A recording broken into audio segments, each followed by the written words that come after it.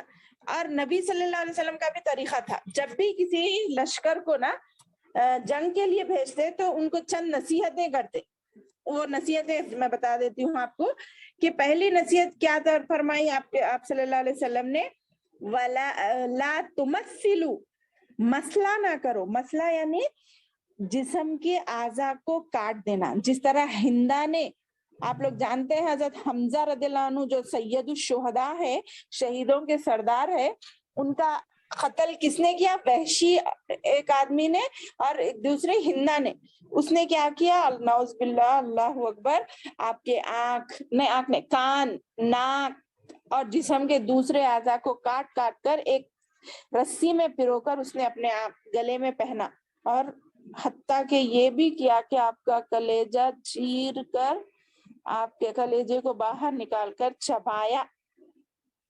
سوچئے کتنی جنگلی جاہل تھی وہ عورت، مگر سنیے اس کی نفرت اب ہمارے دلوں میں نہیں ہونی چاہیے، کیونکہ فتح مکہ کے وقت وہ وحشی شخص بھی جس نے حضرت حمزہ کا اور وہ ہندا جس نے دونوں مل کر جو حضرت حمزہ کا مسئلہ کیے تھے، ان دونوں نے بھی اسلام قبول کیا اور آگے چل کر ایسی ایسی خدمات کی دین کی اور اپنی بات کو سچ کر دکھایا۔ مگر اللہ کے رسول کو وہ لاش جو دیکھی تھی نا، ٹکڑوں کو جمع کر کر کے ایک کپڑے میں لائے، تو اس کی خاطر وہ جو کیفیت ہوتی نا، اس کی خاطر اللہ کے رسول نے کیا کہا فتح مکہ میں معلوم، تم دونوں کو تو میں نے معاف کر دیا مگر میرے سامنے مت آؤ، تم دونوں کو دیکھ کر مجھے میرے چچا کی یاد آتی ہے، بول تو وہ لوگ ان کی موت تک اللہ کے رسول کے سامنے نہیں آئے، یا اللہ کے رسول کی موت تک ان کے سامنے نہیں آئے، وہ بات پہ عمل کرے، کیوں؟ دل میں ایک چبھن ہوتی ہے، مگر اللہ کے رسول نے اتنے بڑے بڑے قاتلوں کا بھی، اتنے بڑے بڑے گناہوں کو بھی معاف کر دیا، دیکھ رہے نا؟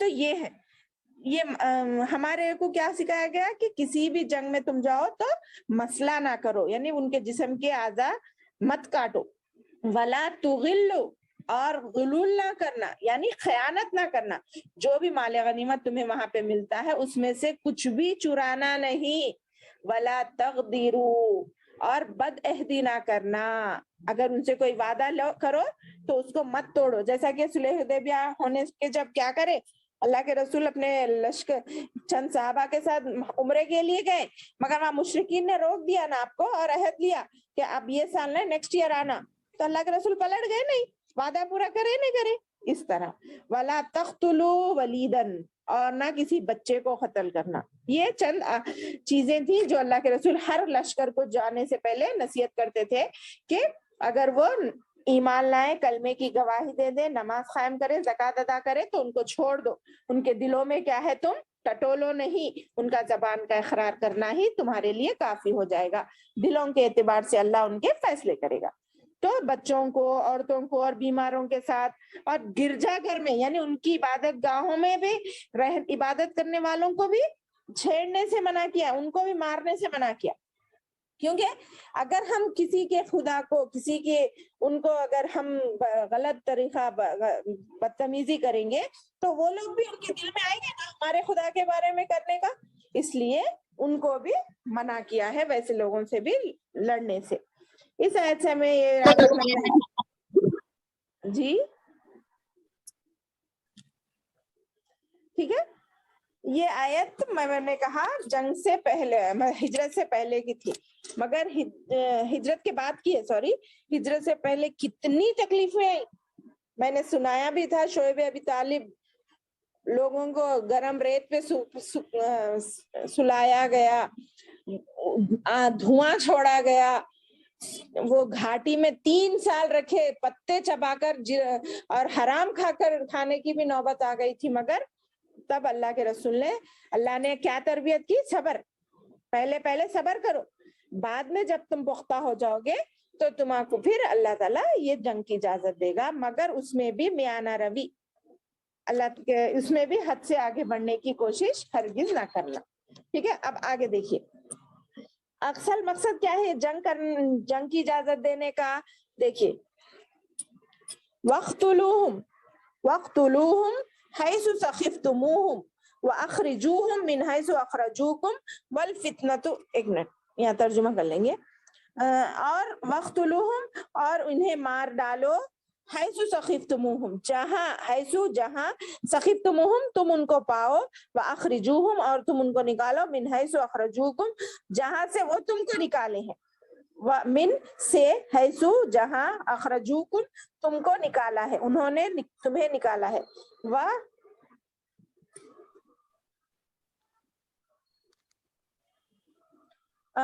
والفتنۃ اشد من القتل اور فتنہ زیادہ سنگین ہے من القتل قتل کرنے سے بھی. ولا تقاتلوہم اور نہ تم ان کو اور نہ تم ان سے لڑو عند المسجد الحرام مسجد حرام کے پاس. حتی یہ کون ڈالے, یہ مٹا نہیں سکتے, ہاں چلے گیا. حتی یقاتلوکم یہاں تک کہ تم ان سے جنگ کرو, فیہ اس میں, فَإِن قَاتَلُوكُمْ پس اگر تم ان سے جنگ کرو, فَاقْتُلُوهُمْ تو ان سے لڑو. كَذَلِكَ جَزَاءُ الْكَافِرِينَ یہ اسی طرح ان کی بدلہ ہے, کافروں کا بدلہ ہے. کیا معنی ہے اس میں؟ یعنی اس میں آسان ترجمہ دیکھیے کیا بتا رہے ہیں, اور لڑو ان کی راہ میں ان سے جو تم سے لڑتے ہیں, اور زیادتی نہ کرو, اللہ تعالیٰ زیادتی کرنے والے کو پسند نہیں فرماتا. انہیں مارو جہاں بھی وہ پاؤ, اور انہیں نکالو جہاں سے انہوں نے تمہیں نکالا ہے. سنو فتنہ قتل سے زیادہ سخت ہے, اور مسجد حرام کے پاس ان سے لڑائی نہ کرو جب تک کہ یہ خود تم سے وہاں لڑائی نہ کرے. یہ تم سے لڑے تو تم بھی انہیں مارو, کافروں کا یہی بدلہ ہے. اگر یہ باز آ جائیں تو اللہ تعالیٰ بخشنے والا اور مہربان ہے. ان سے لڑو جب تک کہ فتنہ نہ مٹ جائے اور اللہ تعالیٰ کا دین غالب نہ آ جائے. اگر یہ رک جائیں تو تم بھی رک جاؤ, زیادتی تو صرف ظالموں پر ہے. یہ پورا بولنے کا مقصد یہ تھا میری بہنوں کہ فتنہ کیا ہے. اس میں یہ آیت میں سب میں امپورٹنٹ چیز ہے فتنہ. فتنہ کے معنی آپ پہلے جان لیں. فتنہ یہاں اللہ کے راستے سے روکنا ہے. اللہ تعالیٰ ہمارا خالق اور مالک ہے نا, تو جب اللہ سبحانہ و تعالیٰ نے انسانوں کو پیدا کیا تب سے امتحانوں کا سلسلہ جاری و ساری ہے. لیکن جو کوئی اللہ تعالیٰ اپنی مخلوق میں سے اچھے اور برے کی پہچان کرنے کے لیے اس بات کا حکم بار بار اللہ تعالیٰ قرآن میں ارشاد فرما چکے ہیں کہ ہم الگ الگ طریقوں سے, راستوں سے, حالات کے ذریعے, صحت اور بیماری کے ذریعے تمہیں آزمائیں گے. تو یہ آزمائش ہمارے لیے فتنہ نہ بنے. ایک بات یاد رکھ لیجئے, اللہ کے راہ عبادت میں, اللہ کی محبت میں کسی چیز کو, ہر وہ چیز جس سے بندہ اپنے رب سے دور ہو جائے اور اللہ کے ذکر سے غافل ہو جائے, وہ فتنہ ہے. سمجھ رہے نا؟ یہ پوری آیت میں ملا کے آپ کو سمجھا دینا چاہ رہی ہوں کہ اس آیت میں اللہ تعالیٰ, اللہ کے رسول صلی اللہ تعالیٰ بتا رہے ہیں کہ لوگ لوگوں کو قتل کرنا تو کب ہے؟ جب وہ تم سے قتل کرنے آئے تو تم بھی ان کے ساتھ قتل کرو، بلکہ خاموش بیٹھ جاؤ، یہ بھی صبر کرنے کا حکم دیے، بولے جیسا نہیں ہے، مگر اصل مقصد کیا ہو تمہارا؟ فتنہ ختم ہو جائے، لوگ اللہ کی طرف آ جائیں، ہر ایک کو اللہ نے آزاد پیدا کیا نا، آزادی سے اپنے دل کی بات مانے۔ پہلے کے زمانے میں کیا تھا معلوم؟ اگر قبیلے کا سردار کسی ایک بت کو مانتا تو پورے قبیلے والے خود دل چاہے یا نہ چاہے اس کی عبادت کرنا بلکہ تھا۔ یہ فتنے کو، یہ کیا جو غلط چیز ہے، اس کو اللہ کے رسول نے آ کر مٹایا نا، کہ ہر ایک کو آزادی ہے، وہ غور و فکر کرے، سمجھے، اللہ کی قدرت پر دیکھے اور اپنا دل کل منتخب کرے۔ سیکولرزم بولتے ہیں نا اسی کو دنیا میں آج کل، مگر ہمارا کام کیا ہے؟ ہم اللہ کے جب ہم جان چکے تو لوگوں کو اس کی طرف دعوت دینا، لوگوں کو بتانا کہ صحیح کیا ہے غلط کیا ہے، ایکسپٹ کرنا نہیں کرنا یہ ان کی مرضی، مگر ہمارا کام ان کو بتانا ہے۔ تو اللہ کے رسول کو بھی یہاں پہ وہی سکھا رہے ہیں کہ فتنہ، آپ نے فتنے کے بارے میں بہت سنا ہوگا، کیونکہ میں بھی بتائی کہ اللہ تعالیٰ جب دنیا میں پیدا کرے ہم کو مختلف طریقوں سے آزما رہے، الگ الگ راستوں دے کے، حالات میں ملوث کر کے، صحت اور بیماری میں الگ الگ طریقے سے، مگر اس میں مومن کا معاملہ الگ ہے، امتحان ہونے کے باوجود بھی اس کے لیے رحمت ہی ہے، کیونکہ ایک بندہ مومن ہمیشہ مصیبت میں صبر اور نعمت پر پوری طرح شکر کرتا ہے، پوری شکر کرنے کی کوشش کرتا ہے، حتی الامکان اللہ کی مرضی کے مطابق زندگی گزارنے کی کوشش کرتا ہے نا۔ اس لیے اگر یہی فتنہ اگر ہماری اولاد بن جائے، اگر مال بن جائے، لوگوں کی شہرت کے کوئی منصب اگر ہمارے لیے پسندیدہ ہو جائے اللہ کے مقابلے میں، تو پھر وہ فتنہ ہے سمجھیے، کیونکہ اللہ عز و جل کے راستے سے، اللہ نے جو راستہ ہمارے لیے متعین کر دیا ہے نا، اس راستے سے اگر ہم بہک جائیں یا ہٹ جائیں تو وہ راستہ ہمارے لیے فتنہ بن جاتا ہے۔ اسی لیے علماء نے کیا تعریف کی معلوم فتنے کی؟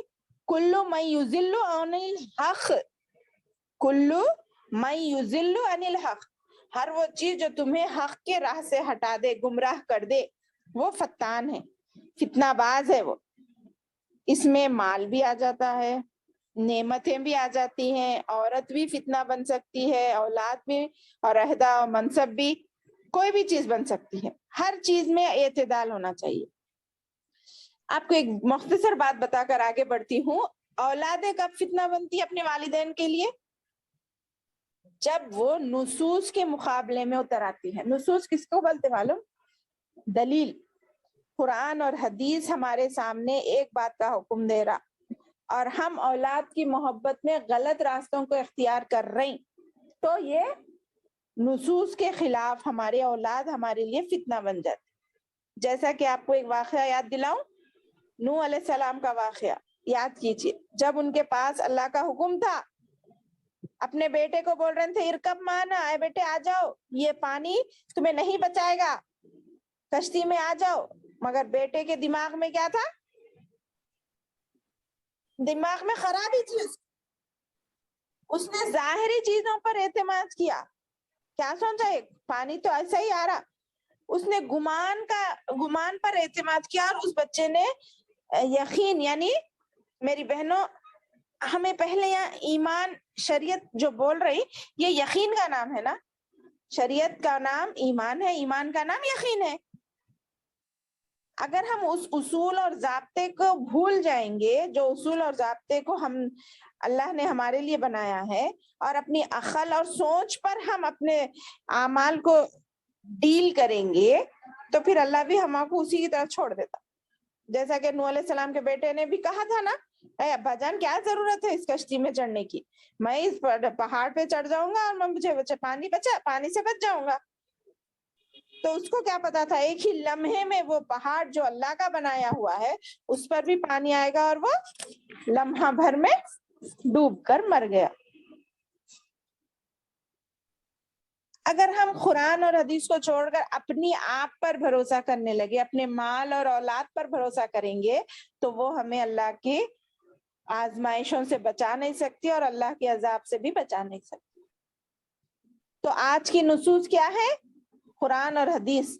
جب تو نوح علیہ السلام خود اللہ کے نبی تھے اور انہوں بلا رہے تھے، وہ بات نہیں سنے، مگر آج کوئی بھی ایسا نبی نہیں ہے، نہ ہمیں بلا رہا ہے۔ انہوں نے کیا چھوڑا؟ ہمارا آخری معجزہ یہ قرآن۔ یہ قرآن اور حدیث ہی ہمارے لیے ہر معاملے میں رہنمائی کرنے والا ہے۔ تو ہمیں چاہیے اسی سے اپنی اولاد، چاہے بیٹا ہو یا بیٹی ہو، ان کو دین سکھائیں، صحیح اور غلط کی پہچان کرائیں، ورنہ ہم بھی وہ خسارہ اٹھانے والوں میں ہو جائیں گے۔ پھر اس کے بعد بولے فَإِنِ انْتَهَوْا فَإِنَّ اللَّهَ غَفُورٌ رَحِيمٌ۔ ہر جگہ دیکھیے، بہت سی جگہ ایسا اللہ تعالیٰ کیا بولتے کہ اب سمجھ میں آ گئی نا۔ کوئی دیکھیے عمر کی، دیکھیے آج ہماری ایک بہن ہمارے ساتھ نئی شریک ہوئی، کبھی بھی کس کو بھی ہدایت مل سکتی نا، اللہ تعالیٰ ان کی دل میں وہ تڑپ تھی، بلکہ ہم سے ایک ایک جنے جڑ رہے ہیں، تو ان کو اب یہ سوال ہوتا، ارے اب تک میں نے کیا کیا اس کی وجہ سے میں دور ہو جاؤں گا اللہ سے؟ تو ہم نے کیا پڑھا کہ نہیں، اگر تم ایک السلام علیکم ورحمۃ اللہ وبرکاتہ، آئی ہوں میں۔ اچھا، ماشاء اللہ ماشاء اللہ، دیر ہو گئی شاید آپ کو، چلیے ٹھیک ہے، اللہ آپ کی مدد فرمائے۔ یہاں سے سن لیجئے، تھوڑا مختصر میں پورا بیان کر دیتی ہوں۔ تو ہر ایک کو جیسی تڑپ ہوتی ہے نا، اس حساب سے اللہ تعالیٰ ان کی مدد کرتا، تو وہی اس کا ٹرننگ پوائنٹ ہے، سمجھ لینا۔ یعنی اللہ نے میرے کو اب ہدایت دی نا، چلو اب یہاں سے میں بدلنے کی کوشش کروں گی، کیونکہ فَإِنِ انْتَهَوْا فَإِنَّ اللَّهَ غَفُورٌ رَحِيمٌ۔ میرے پرانے گناہ، جیسا ایک کافر اسلام کو سمجھ کر جب مسلمان ہوتا ہے تو اس کے وہ بیٹی کو قتل کرنے والے کو بھی اللہ تعالیٰ نے معاف کیا نہیں، 99 قتل کرنے والے کو بھی، 100 قتل کرنے والے کو بھی اللہ نے معاف کیا، وہ توبہ کی وجہ سے۔ تو یہ سمجھ لینا چاہیے کہ ہم بھی، یہی وقت ہمارے لیے مناسب تھا، اللہ نے ہمیں چن لیا۔ اب پرانے گناہوں پر رونے کے بجائے اب آگے کی زندگی ہم کیسا ٹھیک کریں، یہ ہمیں مین پوائنٹ ہونا چاہیے۔ اس لیے بار بار اللہ الگ الگ انداز میں توبہ کی طرف ہمیں دعوت دیتا ہے۔ کیا بول رہے اس میں؟ فَإِنِ انْتَهَوْا فَلَا عُدْوَانَ، سوری ایک منٹ، فَإِنِ انْتَهَوْا فَإِنَّ اللَّهَ غَفُورٌ رَحِيمٌ۔ پس اگر تم باز آ جاؤ تو جان لو کہ اللہ غفور رحیم ہے۔ بہت، یہ صفت کے معنی کیا؟ بخشنے والا، یعنی جو پرانے گناہ ہوئے اس کو مٹانے والا، اور رحیم آگے تم پر رحم کرنے والا، مگر شرط وہ اس کی طرف پھر نہیں جانا۔ ماضی کے سارے گناہ معاف کر دیے جائیں گے، اسی طرح جو کفر میں آتا ہے تو اس کے گناہ معاف ہوتے ہیں نا، اسی طرح جیسا اللہ کے رسول نے فتح مکے کے موقع پر بڑے بڑے مجرموں کو گناہوں کو معاف کر دیا۔ اکرمہ ابو جہل کا بیٹا تھا، وہ بھی اپنے اسلام قبول کر لیا فتح مکہ کے بعد۔ ابو سفیان جو ہر جنگ کو تیار کرتا تھا مسلمانوں کے خلاف لڑنے میں، مگر بعد میں وہ بھی مسلمان ہو گئے۔ اور میں نے کہا تھا نا، ہندا اور وحشی، بعد میں وہ سب دین کے سچے خدمت گزار بن گئے۔ تو اتنی سی بات ہمیں بھی سمجھنا چاہیے اور اپنی اولاد کو بھی سکھانا چاہیے کہ اے اللہ ہمارا ایمان پر خاتمہ ہو، اب تک ہماری جو غفلت کی زندگی گزری اسے تو معاف کر دے، اب آئندہ ہم اپنی زندگی کو بدلیں اور اسی پر قائم رہیں انشاءاللہ۔ پھر آگے دیکھیے وَقَاتِلُوهُمْ حَتَّى لَا تَكُونَ فِتْنَةٌ، اور وَقَاتِلُوهُمْ، اور تم ان سے لڑو، حتیٰ یہاں تک کہ لا تکون، نہ رہے فتنہ وَيَكُونَ الدِّينُ لِلَّهِ، اور ہو جائے وَيَكُونُ، اور ہو جائے الدین، دین للہ، اللہ کے لیے۔ فَإِنِ انْتَهَوْا، پس اگر وہ باز آ جائیں، فَلَا عُدْوَانَ إِلَّا عَلَى الظَّالِمِينَ، اور پھر بھی یہاں پہ دو بار لائے، دیکھو یہ آیت کو، سیم آیت کو دو بار لائے۔ فَإِنِ انْتَهَوْا، جہاں بھی تمہیں سچی دین، سچی بات کا علم ہو جائے، وہیں سے تم بدل جاؤ اور پرانے گناہوں کی معافی مانگو اللہ سے، گڑ گڑا کر، رو کر، تو اللہ معاف کر دے گا۔ فلا عدوانہ، پھر جو بھی، یعنی یہ فتح مکہ کے بعد جو لوگ آئے تھے نا، وہ بدلے بول کے پرانے گناہوں کو یاد کرتے اللہ کے رسول،